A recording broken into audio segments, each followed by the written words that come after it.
more of these cases, you could be held on any one or more in the House of Correction for up to 90 days without bail. Counsel, does the gentleman qualify?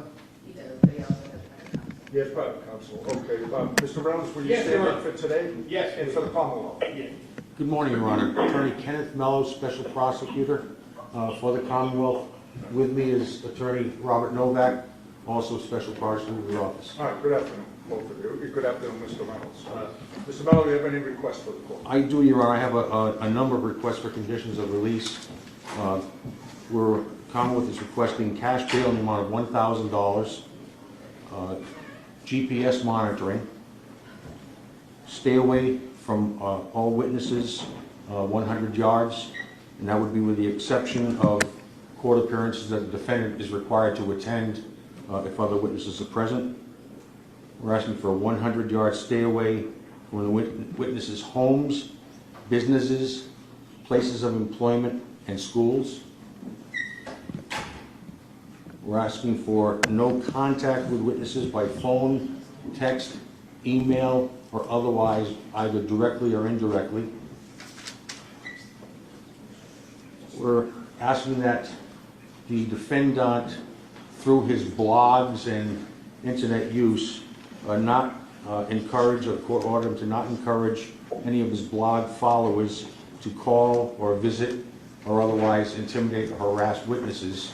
As Your Honor may be aware, this defendant has a blog with a rather large following, and that will get to the root of the case itself, but it appears that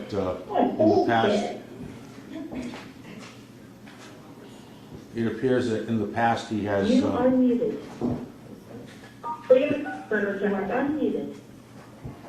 appears that in the past he's encouraged his followers to take various actions with respect to witnesses in this matter. We're asking that there be no harassment of witnesses or their families, no intimidation of witnesses or their family members. We're asking that he not on his blogs or otherwise encourage his blog followers to photograph witnesses, their families, their homes, etc.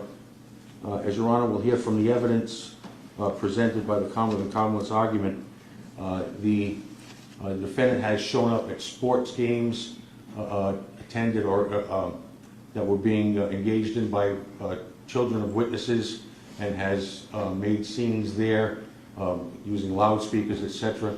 We're asking that he be precluded or prohibited from attending those sports games, school or otherwise, to harass witnesses.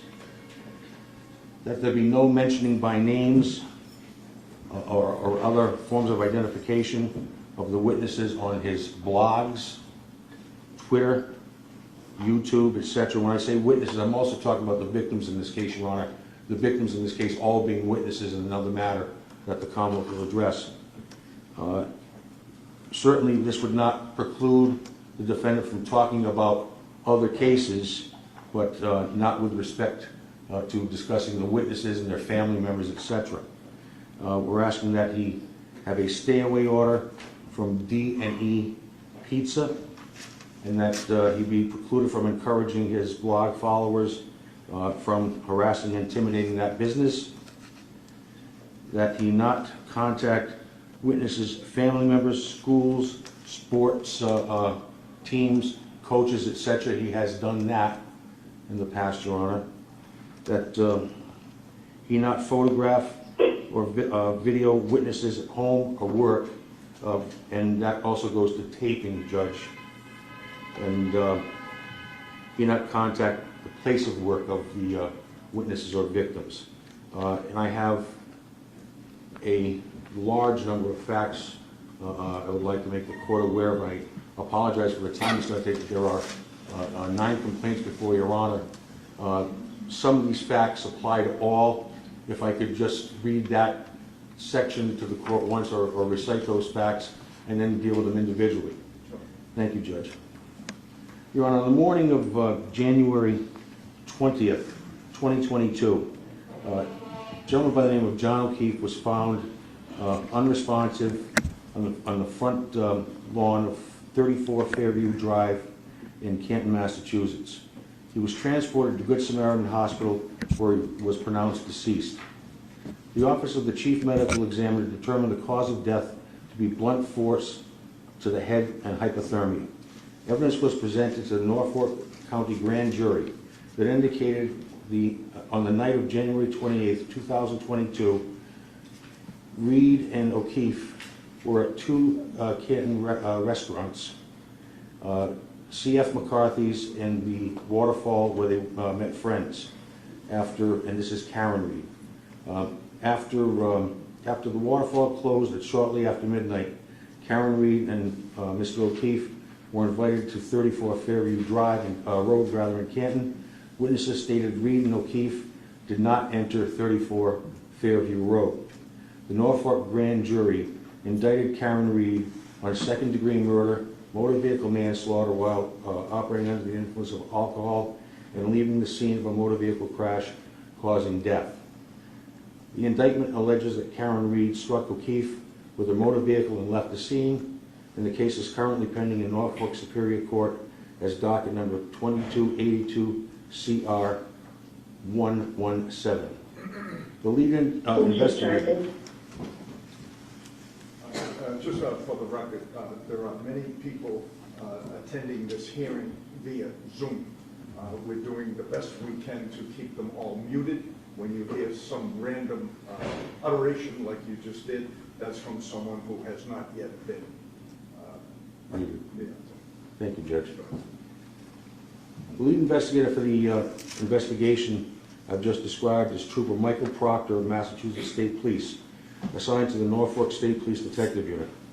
Trooper Proctor testified before the grand jury and continues to conduct investigative work on the case.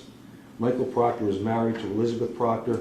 Elizabeth is not a witness to the investigation, but a family member, as mentioned in Chapter 268, Section 13B of the General Laws.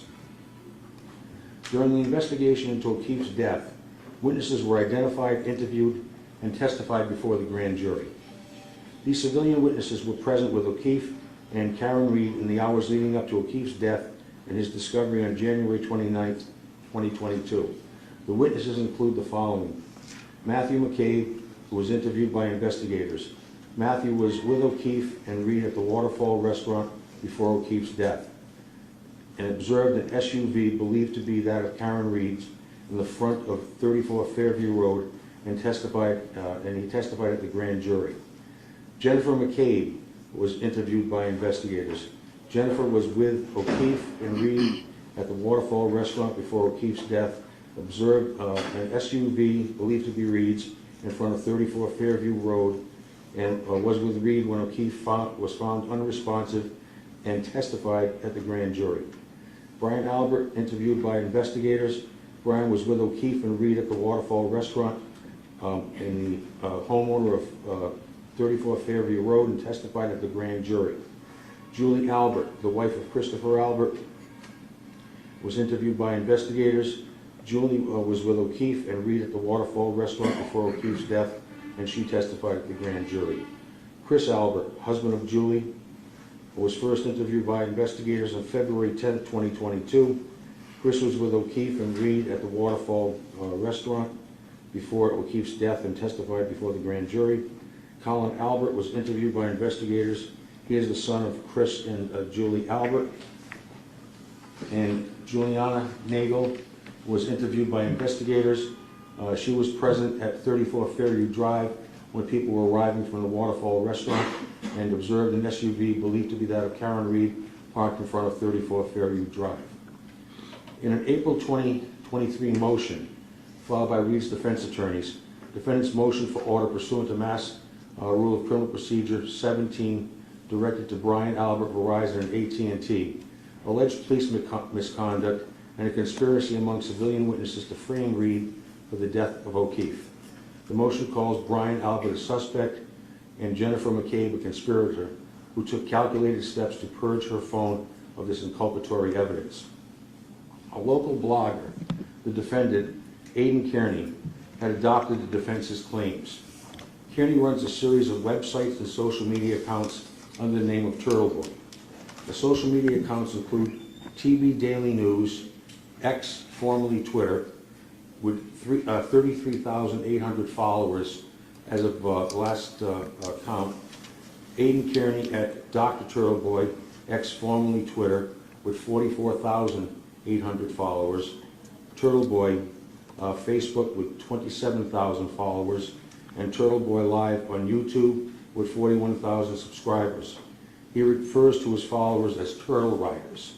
Now, it should be noted that the defendant on many of his sites, his websites or blogs, if you will, has a pay section where he's requesting contributions from the public to support his work, if you will. And some indications are that it's been estimated on the internet that he has raised in excess of $5 million doing so. So this is apparently a business of his that he's engaged in. Beginning in April of 2023, Kearney began posting articles to his website and social media accounts where he adopts the defense allegations as true and makes personal attacks on civilian witnesses and members of their families and their friends. Kearney authors and publishes a blog on the website tvdailynews.com. The website has a series of articles entitled Canton Cover-Up. As of September 28, 2023, at least 164 articles have been posted to the website into this category regarding Karen Read, and there have been additional articles since that date. Kearney posts weekly videos to YouTube where he has discussed Karen Read and made statements regarding witnesses. Below are a small selection of the verbal statements made by Kearney in these videos that have been published to followers and are publicly available for viewing without being a subscriber or follower and have been archived by investigators. Episode 594, Turtleboy returns to Canton. This is a video posted shortly after Kearney visited homes of witnesses. This is not my last trip to Canton. I will be back. I'll be back. Get used to this. These people think I'm fucking around. You haven't seen the last of me. Get used to it at the 119 mark. Episode 598, Breaking. Karen Read defense files motion to recuse. This guy, being Chris Albert, had his head on the swivel looking for Turtle Riders. I got bad news for you, Chris. I got really bad news for you. They are literally everywhere. You guys should just stop going out in public. It's only going to get worse from here. I know where you all were today. You were in Agawam, weren't you? You guys were at some sort of Little League thing in Agawam. Alberts, McCabe's, all you people were there. Just know that there will be no life as normal is over. Life as normal, you had normal for a while there, from January 29th to about April 2023. You guys literally got away with murder. States that at the 8-minute mark. While discussing the video of Chris Albert being confronted outside of a Canton restaurant, we, Kearney and his audience, are getting to them. Chris Albert, meaning Chris Albert and other witnesses. When you act this way, that's like a green light for me, time to hit the gas. I got pictures of you. You can't leave the fucking country, Turtle Riders. We're gonna find you. They're gonna find you. You can't hide anymore. Your private life is officially over. You leave your house, you're gonna have your picture taken, so you need to get used to the new normal, your new normal. Turtle Riders are gonna take pictures of you, and they're gonna send it to me. You're famous. We need to accelerate it. They, the woman who recorded the video of Chris Albert confrontation, are doing a fantastic job with this. Stated that at the 24-minute mark. On episode 604, entitled Colin Albert Drops Out of School, Brian Higgins Flipping, is the end near.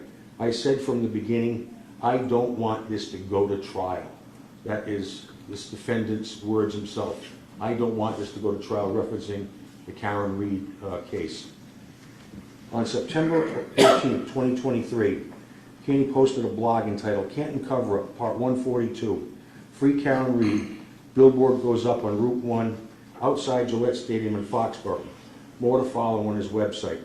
The topic of the blog post was about a billboard that read, Free Karen Read, with a picture of Karen Read. Kearney praised the organizers of the billboard. In the post, Kearney wrote, thank you to everyone who donated as well. Although millions of people know about the injustice that is happening in Norfolk County, I would bet that over half the population of Norfolk County has never heard of Karen Reed before. That will change because of this three-pronged billboard blitz. It's really time for people in Norfolk County to know about this story, because that is where the jury pool will be chosen from.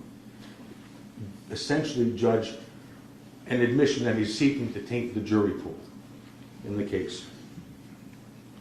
On June 13th, 2023, Kearney broadcast a live YouTube video, episode 590, which is currently posted on his YouTube page. During the broadcast, Kearney displayed phone records of Jennifer McCabe from the day O'Keefe was killed. The records displayed names to the phone number, displayed names next to the phone number, which appeared to be the user of the other phone.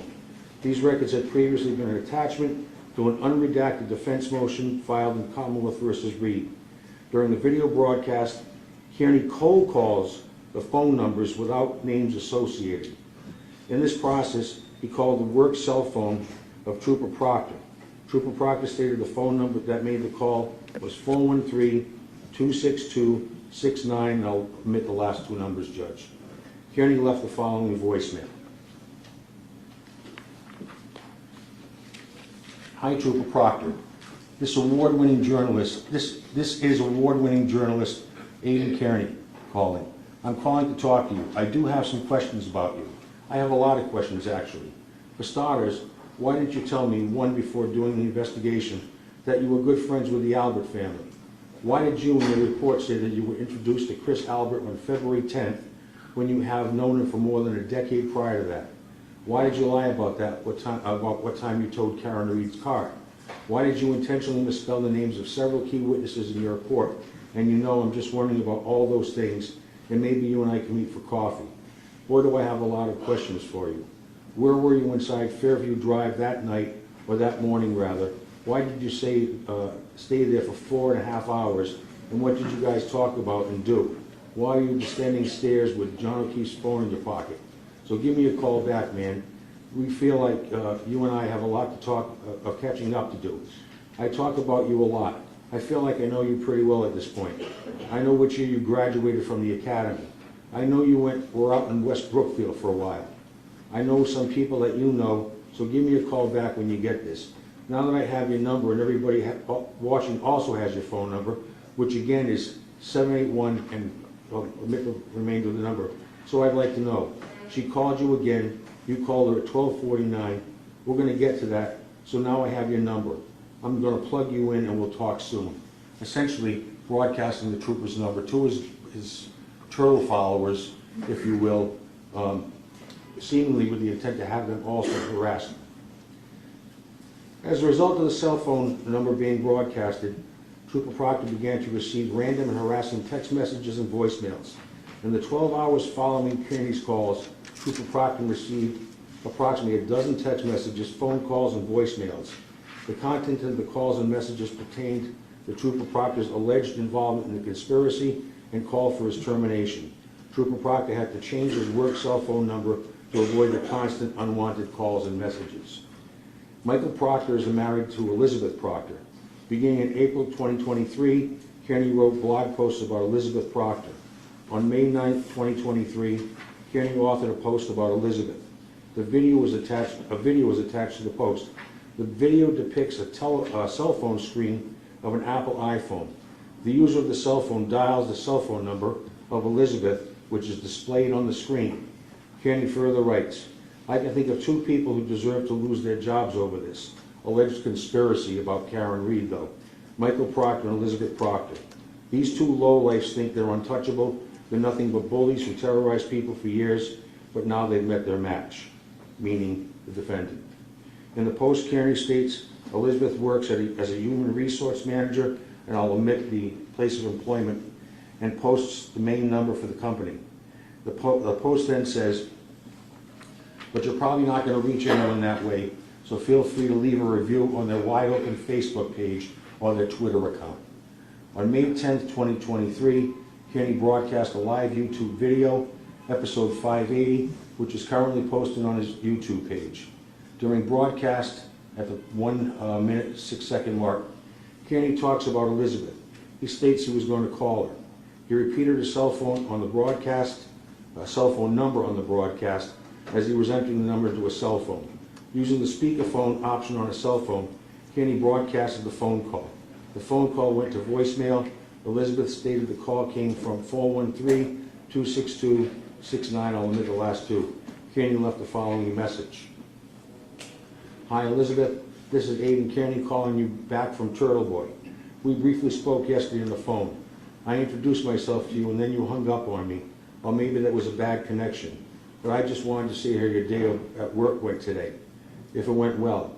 I noticed that your employer took down their social media pages within 5 minutes of the blog I published about your recent behavior, and I just wanted to see what is it awkward? Were you afraid to go in? Just tell me about your day and why, because that's the part I don't understand, is that you seem to be okay with calling other people's workplaces and interfering with their ability to make a living for themselves, but when it happens to you, maybe it's not as fun, maybe it's not as fun. Do you like that? That's what I want to know. Do you like that? Because you've been doing that to a lot of other people. And do you think it's fair that it happened to you, dear? Do you regret it? Do you regret it? And what's your scumbag husband up to now? Are you going to visit him in prison? Do you think they'll have conjugal visits? Please give me a call back when you get this and we can chat some more. Bye, girl. Following the phone call at the 108 mark, Kearney accessed the social media accounts of the company that Elizabeth worked for and laughed as he stated the pages were taken down and stated the Turtleboy effect, oh God. Both Mike and Elizabeth Proctor stated they felt harassed by the acts of Kearney. On Monday, September 25th, 2023, at 6:26 p.m., a Facebook account believed to be used by Kearney, which is Clarence Woods Emerson, is the name, posted the following message. Anyone in Canton want to take a couple of pictures for me? DM me, please. At 6:53 p.m., the Facebook post was edited with the phrase, update all set, thanks. On September 25th, 2023, at 8:04 p.m., an X account, formerly Twitter, associated with Kearney, posted this message and photograph. The post depicts the front of 6 Wentworth Road in Canton, home of Michael and Elizabeth Proctor. The white Jeep Wrangler in the photo belongs to Jennifer McCabe. And there are photographs that are appended to this report I'm reading from, Judge. The following day, Kearney broadcast a YouTube video, episode 617. At the 19-minute mark, Kearney stated that he ran the plates of the vehicle depicted in the photograph. Kearney showed photographs of 3 vehicles parked at the address. He showed photographs of each vehicle and stated the registered owners of the vehicles by name, Michael Proctor and Elizabeth Proctor. The term ran in regard to a motor vehicle registration is commonly used in law enforcement. The term means the information was queried through law enforcement database for the purpose of obtaining information. Kearney used the information in a blog entitled Kenton Cover-Up Part 161. Jen McCabe was seen at the Proctor's house at 6 p.m. tonight despite allegedly not knowing them personally.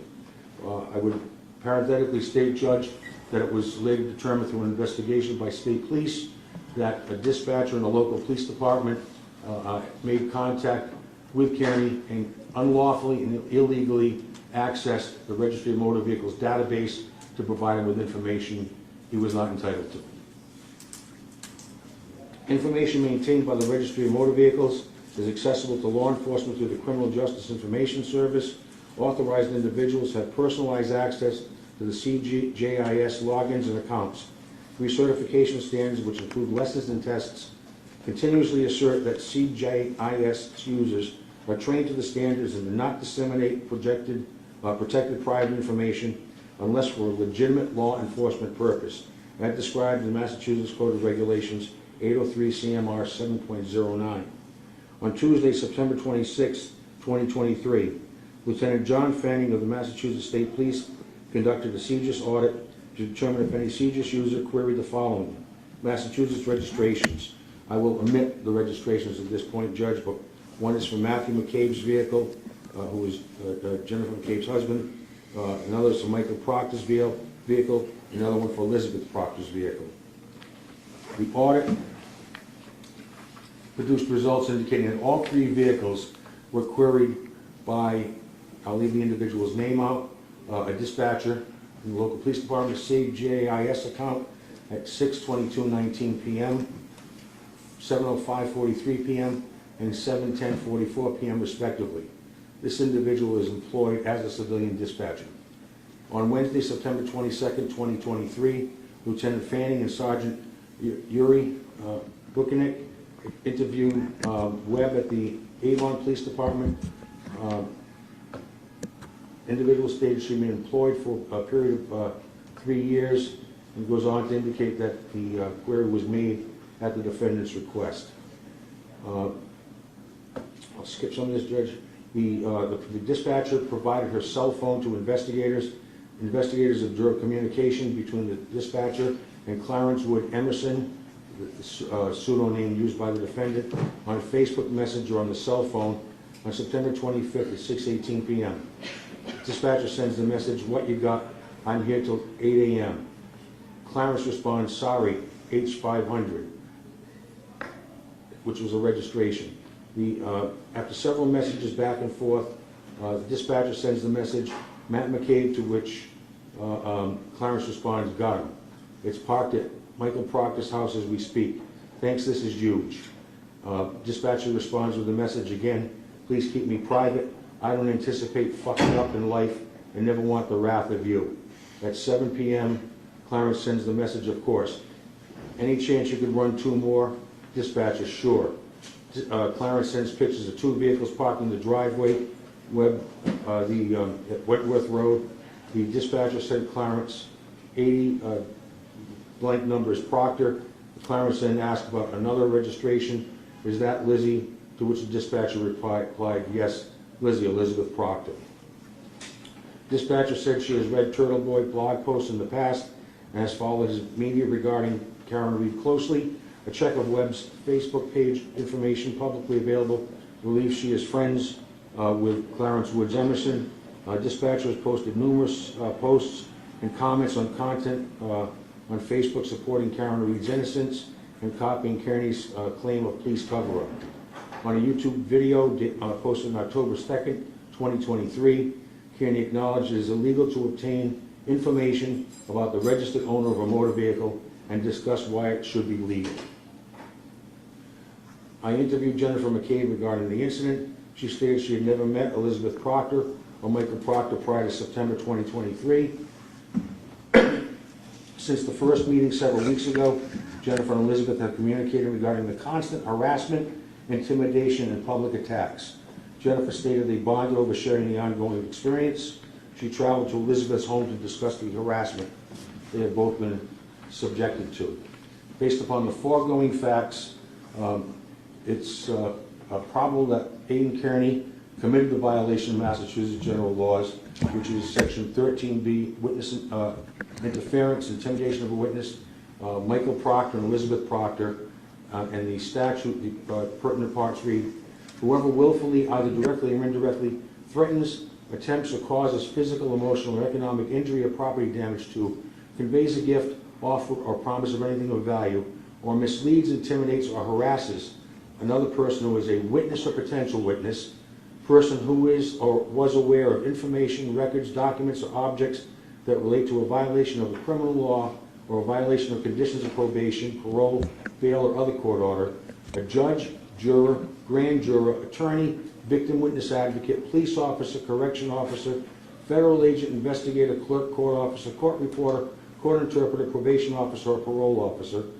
or D, a person who is or was attending, or a person who has made known an intention to attend a proceeding described in this section, or a family member of a person described in this section, with the intent to, or with reckless disregard for the fact that it may impede, obstruct, delay, prevent, or otherwise interfere with a criminal investigation at any stage, a grand jury proceeding, a dangerousness hearing, a motion hearing, a trial, or other criminal proceeding of any type, or a parole hearing, parole violation proceeding, or probation violation proceeding, or administrative hearing, or a probate or family court proceeding, juvenile proceeding, housing proceeding, land proceeding, clerk's hearing, court order, mediation, or any other civil proceeding of any type, or punish, harm, or otherwise retaliate in any way against such person described in this action for such person or such person's family members' participation in any of the proceedings described in this section, and it goes on to state the penalties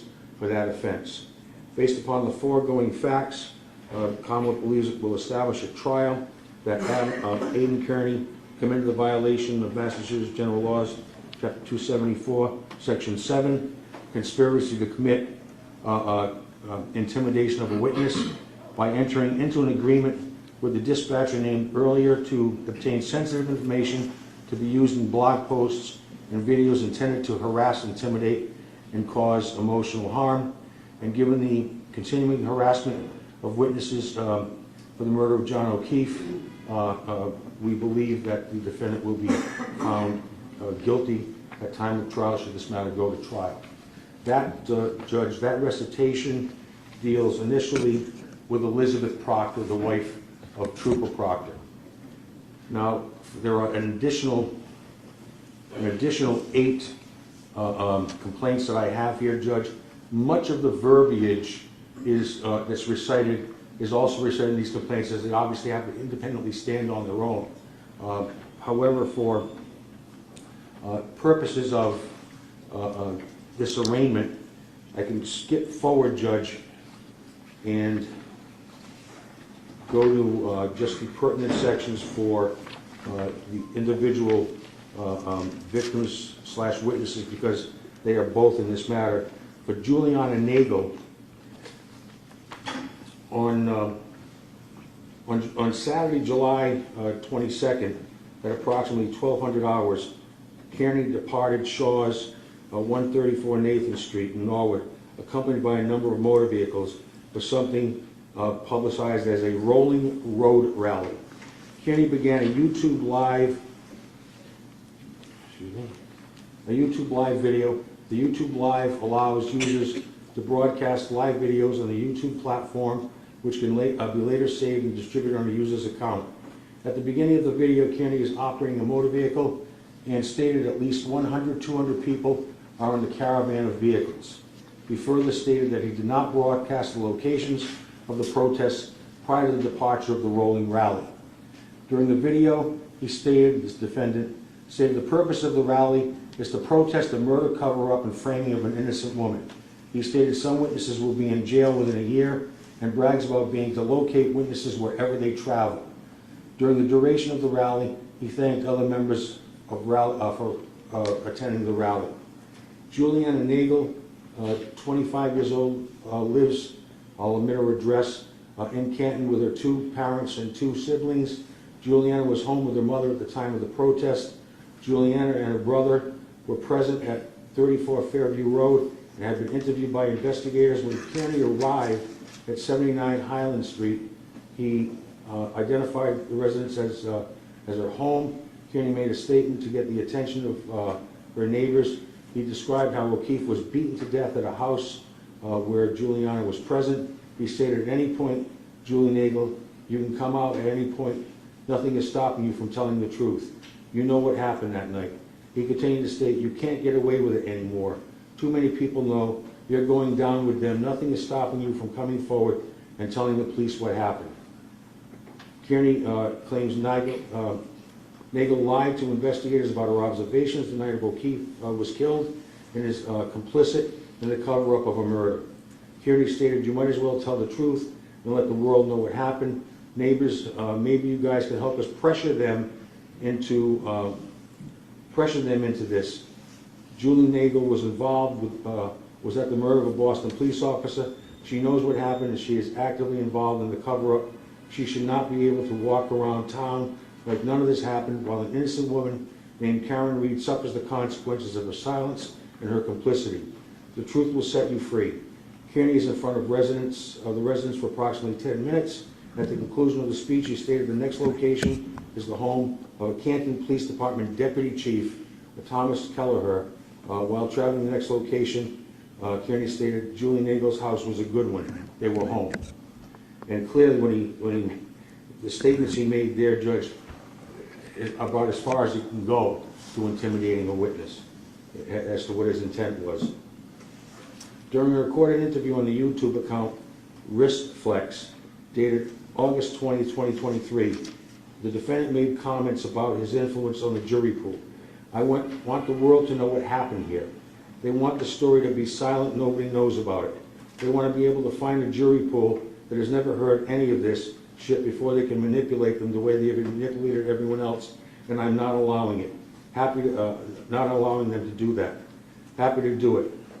Elite mass corruption, Turtleboy, 104 mark. Based on the foregoing facts that I've read, Judge, it's clear that the defendant committed a violation of Chapter 268, Section 13B, which is intimidation of a witness and witness interference with Juliana Nagel. I will not recite the paragraph that I recited earlier as to what the language of the statute is. And for this reason, Judge, on the second complaint, docket 1151, we're going to be requesting those same conditions of release. Does it have about perhaps another hour to go on, or wants to take a break, or keep going, whichever Your Honor indicates? Well, let me ask you this, the issue is bail and release conditions. Yes, Your Honor. So, I mean, haven't you covered that? Well, Why there- I should put a bail on and certain release conditions? There are, Judge. There are other witnesses, so I would ask that those conditions apply to each of the docket numbers. The facts are fairly similar, but as there are different witness/victims in these cases, the specific facts vary. But they're generally the same content as I understand, but the the two I read. complaints issued, which means that the clerk magistrate found probable cause to issue the complaints. So that's been established. Correct. And, I mean, if the alleged victims in the various cases were to be named, then we would, to the extent that I allow any or all of your proposed conditions, it would encompass those people, wouldn't it? It would, Judge. Yeah. So I would ask Your Honor to adopt the Commonwealth's recommendation as to the conditions. Yeah. All right. Attorney Reynolds, if you Yes. could go to the microphone, then perhaps Attorney Novak could slide over a little bit and tell me what is your position with regard to the Commonwealth's request for cash bail in the amount of $1,000 and the various conditions? Yes, Your Honor. As far as the bail, we're asking for release on personal. He has no record. He lives with his family in Holding, and he has 2 children that he supports. And what we're providing here is that we don't believe that because of his record or because of his commitments that he would be a danger of flight or creating a problem in terms of needing bail. As far as the conditions go, my client states that he is a news person who is using his First Amendment rights to cover a story. Now, I know that he is doing it through YouTube and social network, but there are a lot of people who do this. And he is requesting that he still be able to do this news coverage.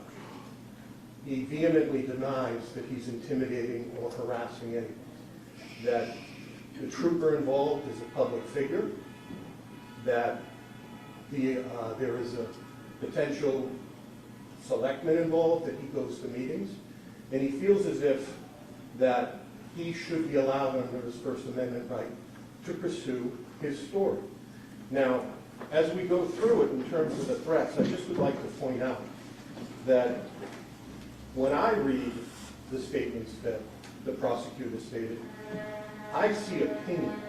I don't see threats under the way my client is acting. I said from the beginning, I don't want to go to trial. Most people don't want to go to trial. That's an opinion.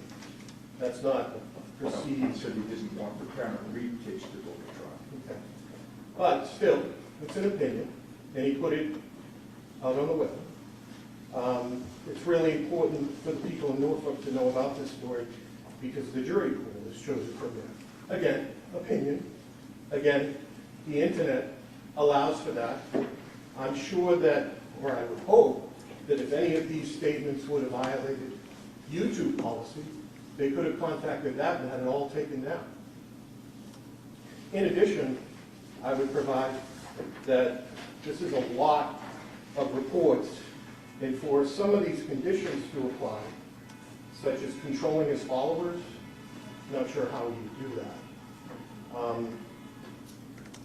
I would believe that if he were allowed to continue to pursue the story with his bail warnings, that the police could access or take a look at further events that he does. Meaning that if he calls for one of these rolling rallies, someone will give a call, they can go out and they can determine whether or not it's intimidating or if there's a charge that applies. I mean, that's what I'm arguing, to allow the First Amendment to go forward and to allow the prosecution to continue to monitor the situation. They have police involved, and then each event that comes out of it is under bail warrants. If he does something wrong, he's back here. And that would be my argument. All right, thank you. Attorney Mello, if you would, for the court and police department, would you identify the alleged victims in the various complaints by name? I think I have them all, but I want to make sure. I will, Your Honor. In the first instance, it is Juliana Albert. In the second instance, Judge, it is Christopher Albert. And these are in addition to the ones I've already identified, Judge. In the next instance, Judge, it is Michael Proctor.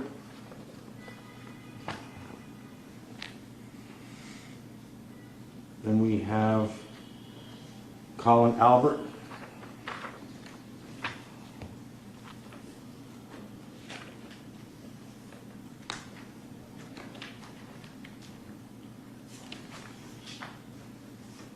This, the intimidation of a witness with a co-conspirator there were two victims in that matter, Judge. Jennifer McCabe and Elizabeth Proctor. Those were incidents where the vehicle registration was run. We have Jennifer McCabe.